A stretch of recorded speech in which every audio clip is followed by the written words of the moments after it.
ఒక 27 సంవత్సరాల క్రితం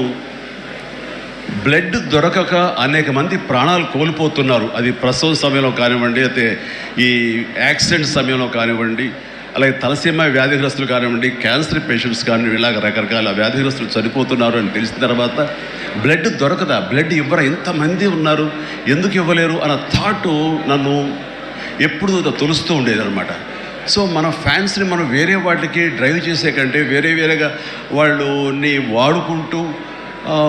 మన కీర్తి మరింత పైకి ఎదిగేలాగా వాడుకునే కంటే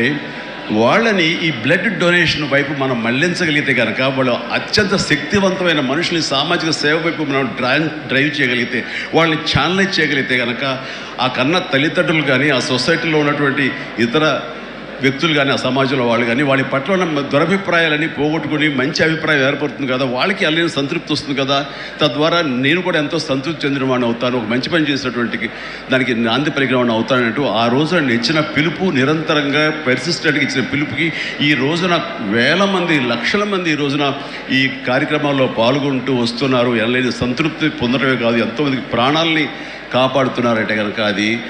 నాకు చాలా గర్వకారణంగా ఉంది. ఇందాక తేజ సజ్జ అన్నట్లుగా ఈ బ్లడ్ డొనేషన్, రక్తదానం అనేసరికి గబుక్కని స్ఫురించే పేరు చిరంజీవి అన్నారంటే కనుక భగవంతుడు నాకు ఇచ్చిన గొప్ప అవకాశం. ఇలాగా ప్రతి ఒక్కరి మధ్యలో రక్తదానం అనేసరికి నా పేరు వాళ్ళ స్ఫురణకు రావడం, నేను గుర్తు రావడం అనేది నేను ఎన్నో జన్మలు చేసిన పుణ్యఫలంగా నేను భావిస్తున్నాను. దానికి థ్యాంక్ యూ ప్రతి ఒక్క